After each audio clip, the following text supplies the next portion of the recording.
Last time we broke down this engine and got it back together, so this evening I'm going to work on filling the coolant and getting the alternator belt back on.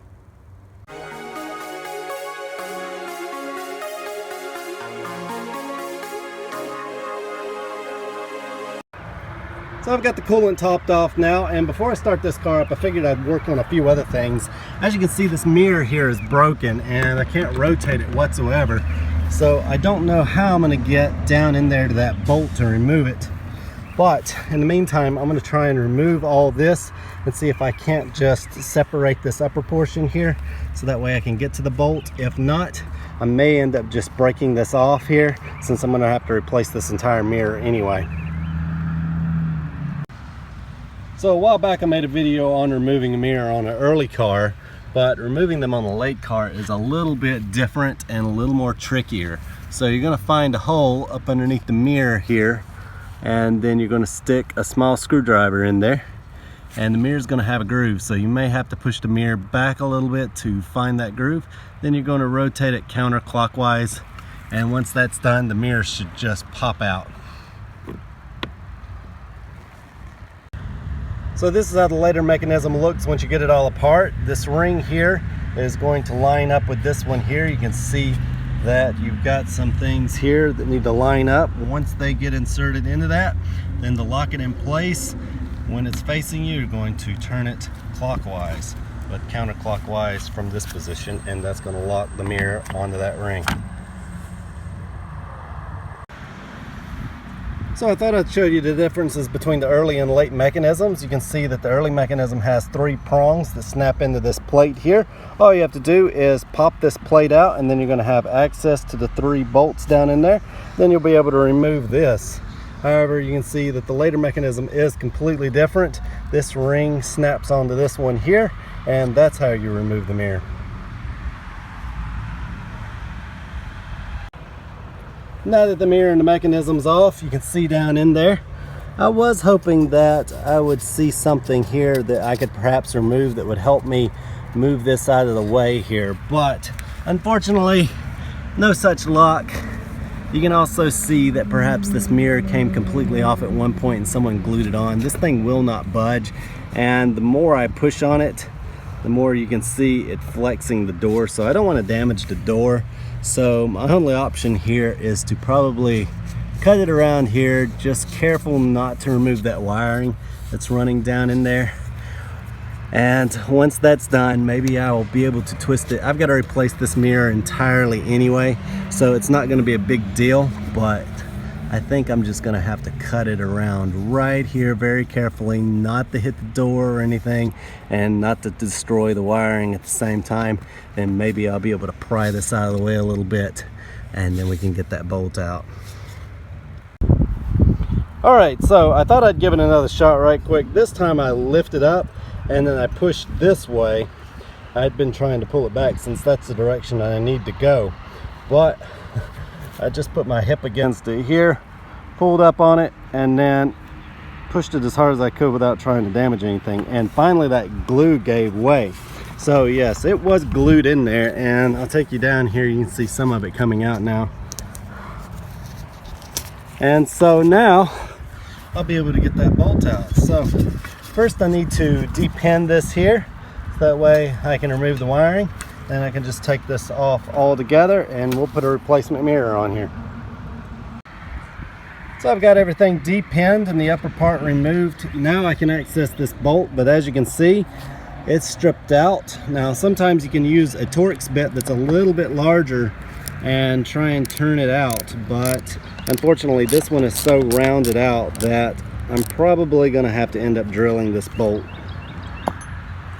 So I got the head drilled off and I was able to remove the base, but unfortunately as I was turning the bolt, it snapped off down in there. Now that the mirror is off, I'm going to be replacing it with this white one, but first I'm going to paint it.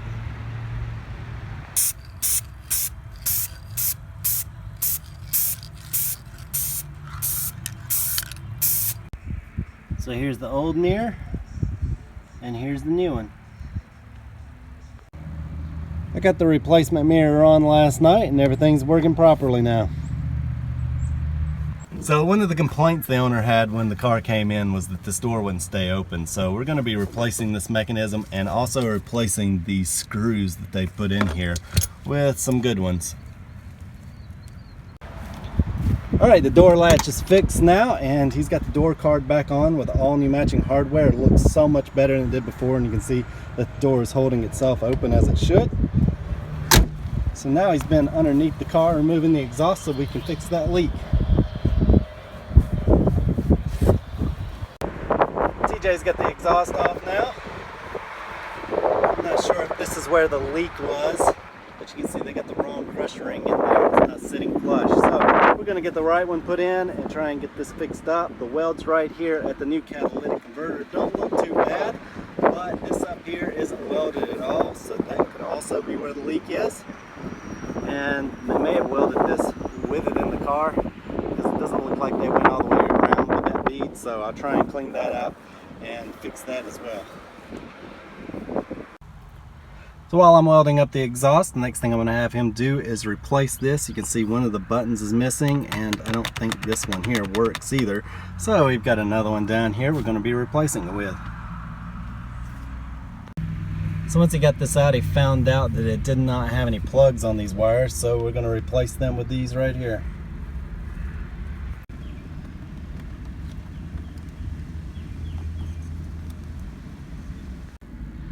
He's got everything back together now, and everything seems to be working great.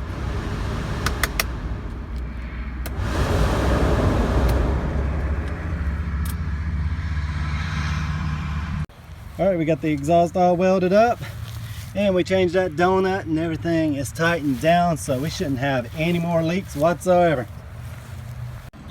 So in the last video, I'd sent these injectors out to be clean and flow matched, and they came back looking great, but unfortunately 2 of them still didn't work, and I didn't get a flow sheet with them. So I decided to send off another set of injectors with the same part numbers to have those clean and flow matched to another company, and I just got those in, so hopefully I'm going to have a working set of injectors now. So here's the sheet that I got with these injectors, and if you watch some of my other videos, then you'll know that this is a pretty common problem, and so I'm going to give this new company a try, and hopefully we won't have any more issues with them. So once I got the new injectors in, I decided to fire it up, and as you can hear, it sounds really good. There's a bunch of smoke coming off the headers, but that's normal after such work. I don't see any leaks, so that's very good. The oil pressure still builds a little slowly. I don't know if that's really going to be an issue or not, but I can try swapping out the OPRV and just see if that helps.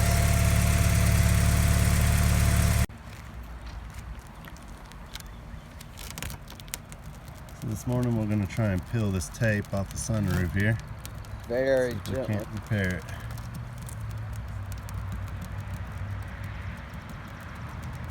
Looks like it's coming off pretty well.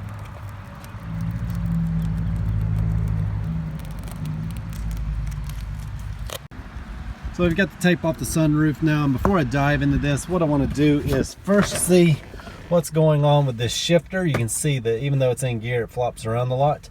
So what I'm going to do is try installing a new lever.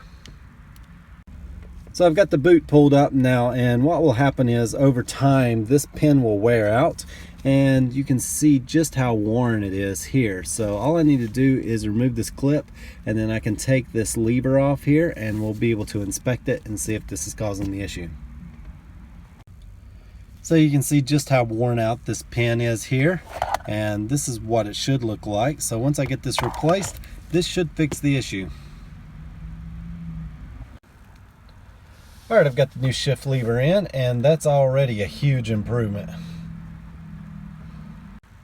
Alright, everything's back together now.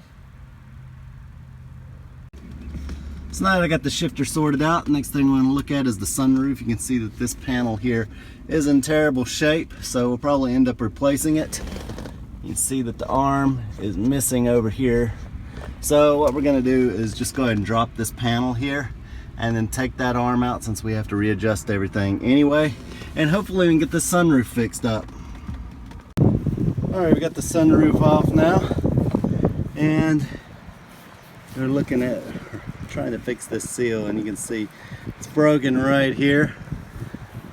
So let's see what we can do. We may end up having to replace the sunroof. I've got the paint to try and match it a little bit if I've got another one that's in good shape.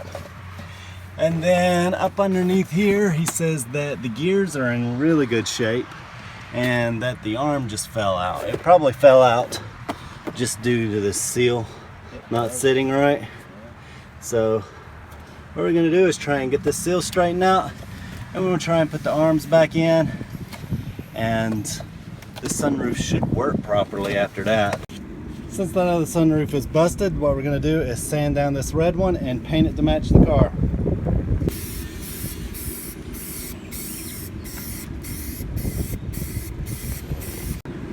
Alright, I've got this roof painted now, and it sort of looks like a rattle can paint job because that's what it is, but at least it isn't bright red. And it's not red. Alright, we've got this seal on now.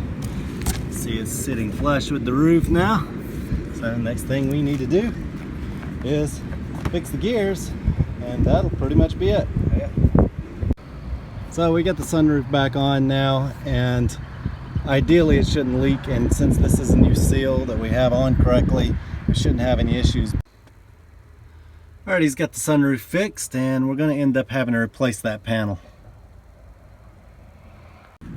Now that the sunroof's fixed, the next thing I'm going to look at is why the oil level light is staying on.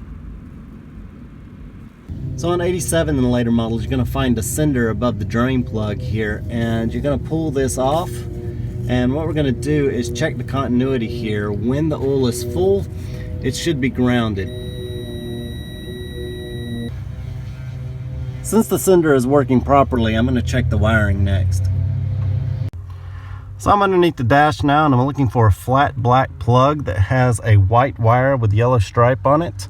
And as I was looking around, I saw some wires that have been cut while others have butt connectors on here.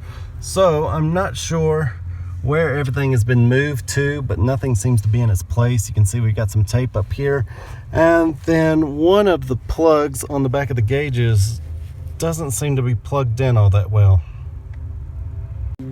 So as you can see, everything's a mess up underneath there, and so diagnosing is probably going to take me a lot longer than I first intended, but in a well-sorted car, you can usually just connect those wires up and make sure that there isn't a break somewhere. But as far as I know right now, that wire could have just been cut and it's hanging up underneath the dash somewhere.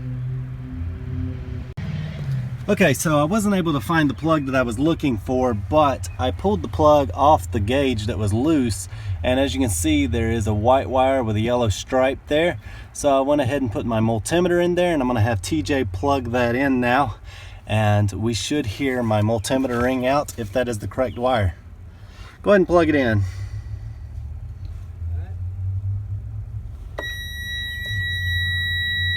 So there it is. That is the wire we're looking for, and it could just be that this wasn't plugged in all the way, and that could be a simple fix. So I verified the wiring and plugged everything back up, and the light is still on.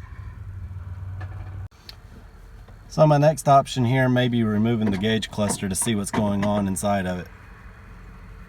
So today what I'm going to do is remove the steering wheel and pull the column. You can see that the cruise control stalk is broken off, and the owner wanted me to replace it, so I've got another one coming. While everything is off, I'm going to go ahead and pull these gauges and see if I can't get that oil light to go off. I've got everything apart now. I still need to remove this, but you can see someone's been in here before. One of the little arms for the plugs is broken, and this was actually just laying back here like that. So I'll try and get that fixed so that way you can use this trip odometer again. And while I've got this apart, I'll also remove that sticker that's dropped down in there. So here's the cluster, and you can see that I've got the speedometer removed. I'll go ahead and get this sticker off here. It's on there pretty good.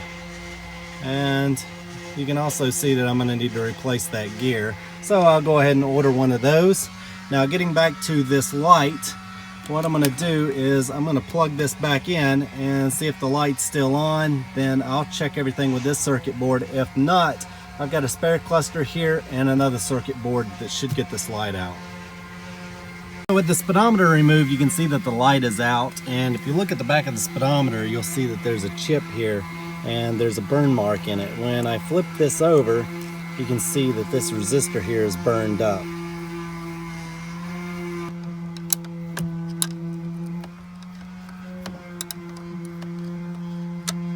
So I got the new stalks in today. I'm going to be installing them. You can see that the original stalk here is not only missing the switch, but the housing here is busted. So there's no way to fix it other than replace the entire thing. So I've got this back in now. Next, once I get the cluster in, then we can put the steering wheel back on. TJ got the seats pulled out of the car, and we're going to look at either replacing these or getting them recovered. While we have the seats out, we're going to go ahead and vacuum everything and steam clean the carpets.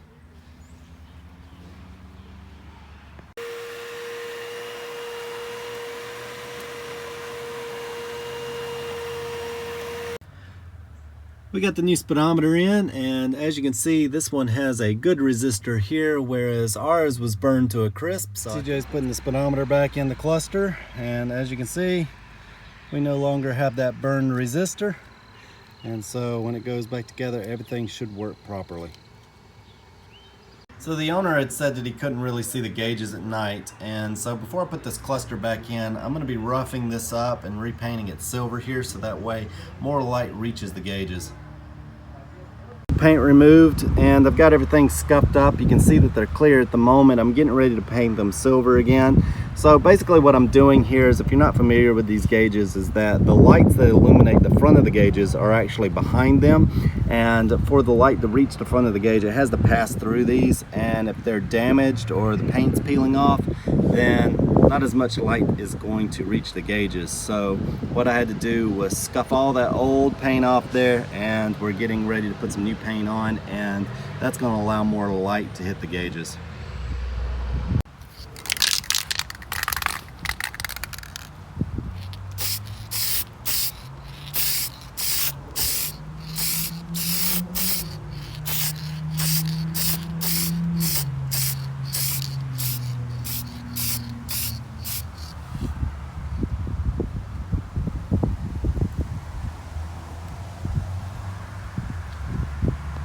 The bulbs for the gauges come in 3 watts and 5 watts, so be sure to pick up the brighter 5-watt bulbs. Alright, I got the new bulbs here. I'm going to go ahead and get those on, then we can put this cluster back in. The new bulbs are installed, and you can definitely see the gauges now.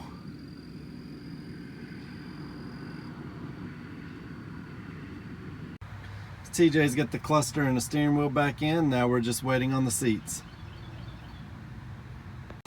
Seat covers just arrived, and TJ's been taking apart the seats so that way we can get them on.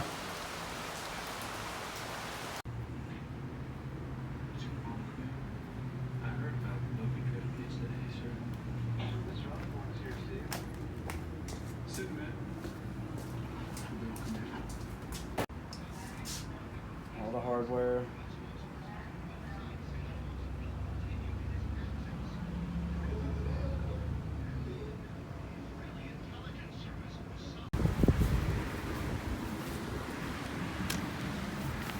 Still gotta clean them. Alright guys, we finished this car up last night and it's ready to go home. The owner's gonna come pick it up here in just a moment. I'm gonna go ahead and show you the interior and how it turned out. See, the seats look brand new now with those seat covers. And the engine bay also looks good.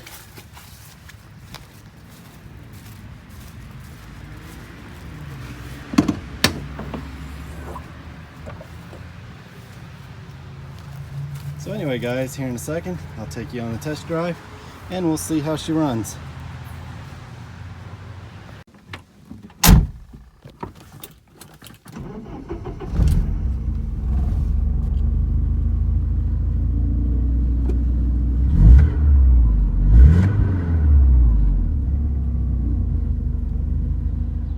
Alright guys, this car is running great. As you can see, we've got the odometer and everything working perfectly.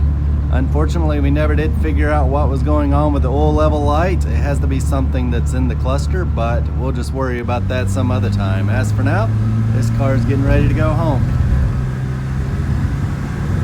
All right, guys, that's just about going to do it for this video. Thanks for watching. If you'd like to stay up to date with some of the projects we're working on around the shop, be sure to check us out on Facebook. I'll leave a link in the description below. I also want to thank everyone who supports this channel on Patreon, since these videos would not be possible without you. But anyway, guys, that's going to do it. I hope you enjoyed it, and we'll see you next time.